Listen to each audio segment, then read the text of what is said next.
road to success is brought to you by Equity Bank. Equity Bank, you are listening, caring partner. I believe that when you do that which you love, things tend to fall in place. You're watching Road to Success, the key to your next level in business.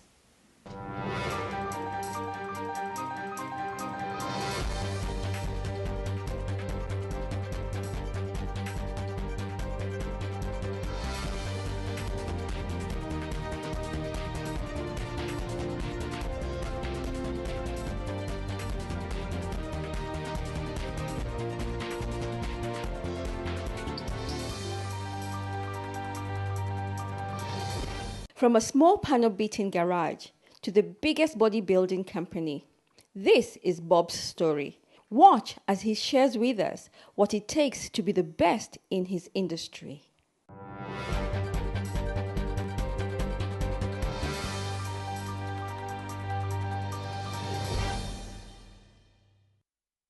You're watching Road to Success, the key to your next level in business. We are so privileged to have an award-winning entrepreneur whose company is driven by innovation, inspiration, and craftsmanship. Welcome to our show, Bobby Singh. Thank you. It's such a privilege to have you here. You really, truly, like I introduced in the beginning, an award-winning entrepreneur. What is your business? We're a bus and coach bodybuilding manufacturing business in Nairobi. Mm-hmm. And we build buses of all kinds of natures, from staff town buses to the high-end luxury buses. How did your story begin? We had a very simple beginning. I was still in the University of Nairobi, and I was pursuing my course in electronic and electrical engineering. And this was around the time when we had multi-partyism just coming into play, and we had a lot of political crisis during the time when Auko passed away, and multi-partyism was under high pressure, and the university would always keep on closing. So we'd go to school for 3 months, and 6 months we sit at home. And though I was still pursuing my engineering career, I could see that my dad, who was already in the industry before, was getting some health issues because of pressure from wherever he was working before. So that led for me to take a decision that I'd rather join hands with him and make him fulfill his dream. And I left university, and we humbly started in a small space of 3,000 square feet of go-down space with one cutting machine and two welding machines. And that's how it began. Was the reason going to university inspired by what your father was doing so that you can start this business? No, I was not focused myself to get into bus and coach building. I was trying to get myself into a career for getting into security systems of electronically controlled security systems and programming logic units for big automated machinery. And unfortunately I could not fulfill that because the circumstances in the country at that time did not allow us to pursue that because of the time it was taking. And on the other hand, my dad was the only breadwinner in the house, and I could see him feel his health is deteriorating, and he was giving up on my education. So I just said, no, it's okay, Dad, let's call it a day, and I'll start with you. And I pressed the refresh button and started again. And where you are right now is you have won a number of awards. What are they? We won 5 awards consecutively by the National Road Safety Agency as the best bus and coach builder in the region. And we've also been nominated by top 100 mid-sized companies by KPMG. Yeah, KPMG. For 2009, 2010, and 2012, 2013. And for a small company like ourselves and the business we are doing, we feel quite honored to be accoladed for such performance. Basically, your knowledge of the bodybuilding industry the master fabricators really came from your father, because you said Exactly. that's why your Yeah. father came from that industry. So it all started with my dad. My father started I mean, of course, when I joined in, I had a clue, and I didn't even know what to do in a bus. But of course, I knew I'd done engineering in the university, so I knew the basics of what is required to be done, where technical drawings, engineering concepts was easy for me to adapt. And of course, I brought in a lot of changes in the industry. If you notice, for the people who are there in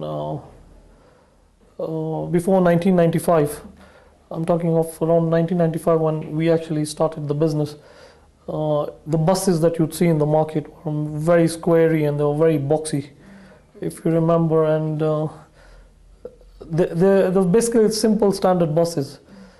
When we came into the market, I tried to bring in new concepts, new ideas on how we could improve the industry and make ourselves, our coaches and buses, to be at par with the Western world.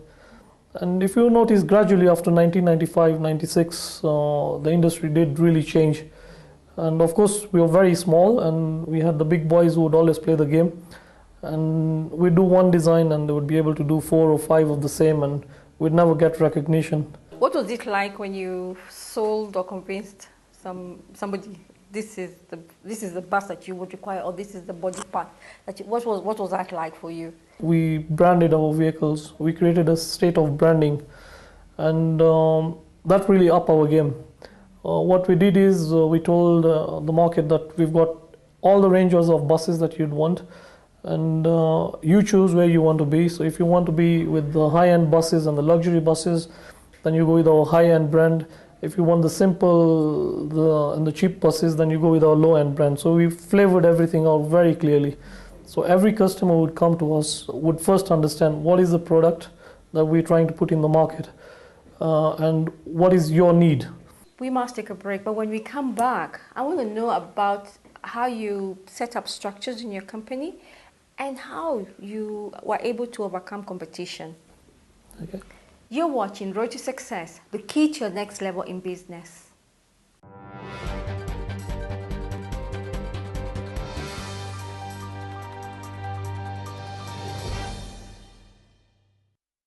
The new Equity Auto Branch MasterCard with Papers lets you enjoy a faster, cashless, more secure card experience. You can tap and swipe your shopping, pay your bills, and fuel at no charge. You can also withdraw and deposit cash at equity agents and ATMs countrywide and access your bank account from any MasterCard outlets worldwide when you travel.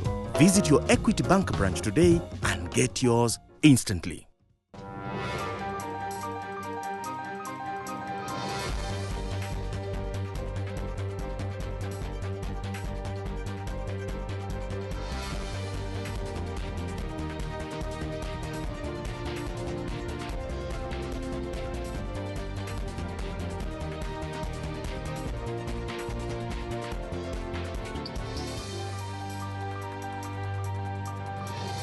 Welcome back. You're watching Road to Success, the key to your next level in business. We are truly honored to have Bobby Singh, an award-winning entrepreneur. We're talking about your slogan, inspiration, innovation, and craftsmanship.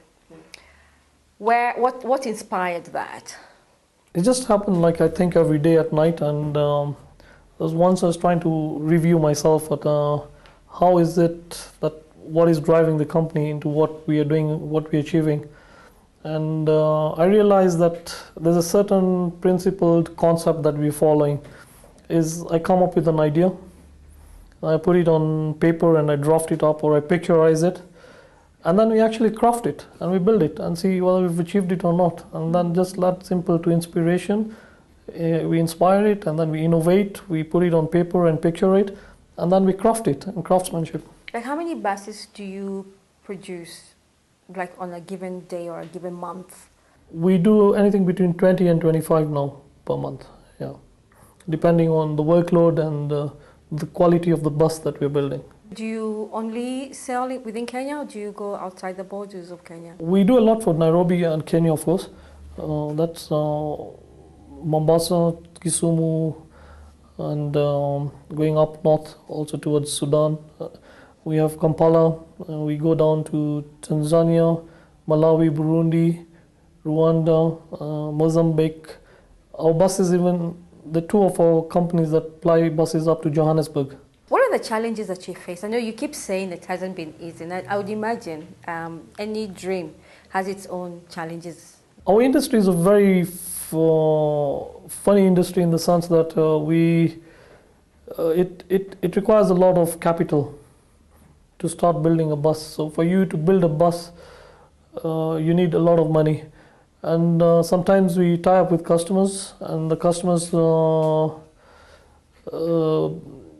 give you the bus to build, and you come up with certain agreements on payment structures, and they don't happen. So you end up buying material, and you all of a sudden realize you're in a cash crisis.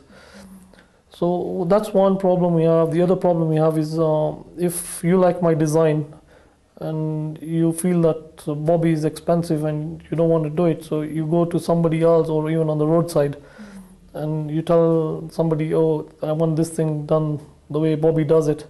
So there's no problem, I'll get it done for you. So what happens is in the evening, they just recruit our workers and they go and replicate the same on the road. So we've been facing such challenges also. So how do you overcome something like that? I mean, especially when they're going to recruit your own people that you have trained for so many years, invested in. How do you overcome such? We have tried to work it around with the unions and the labor people. It added a bit of value, but to very little extent. And then at the same time, we're trying to educate our workers that if they go and do that outside, then remember that we've lost their job. So because of you, some 200, 300, 280 people would not enjoy that job because you went and gave out the secrets. Some have learned and they avoid doing that, but the tendency of getting some extra money at any cost, well, I mean, some people don't mind. 17 years later, what is like the biggest lesson that we can also learn from you? First of all, you have to believe in God, and then believe in yourself, and then make sure that you always work with truth and honesty, and try to give the best that you can to your customers at the most reasonable prices so that they keep on coming back to you. What advice would you give anybody who's starting off with a bodybuilding garage, or somebody who wants to grow? What advice would you give them in this industry, particularly in this industry? Because I know it's very competitive. What I'd say is that first of all, you got to be self-driven. If you're not going to be self-driven, or you're thinking you're going to come in and make some quick money and be part of the game, it's not going to be easy.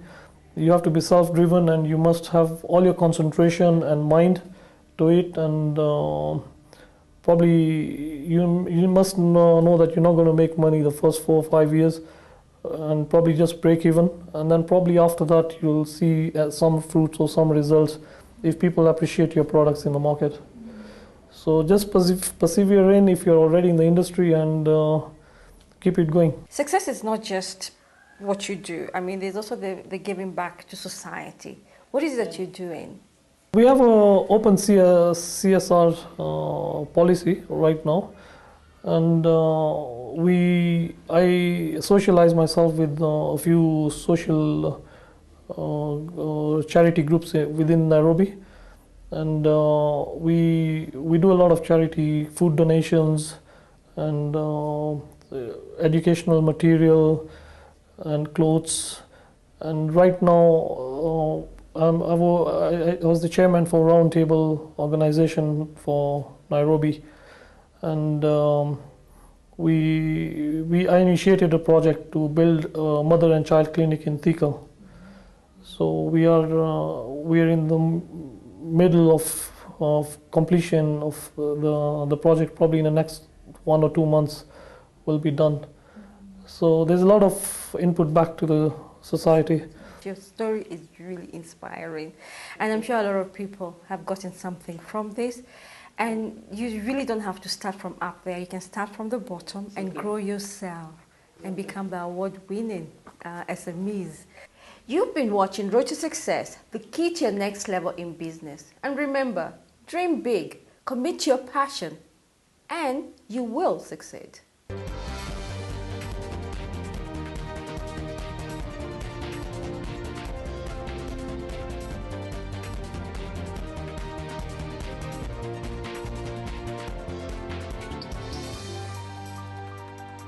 Road to Success is brought to you by Equity Bank. Equity Bank. You are listening, caring partner.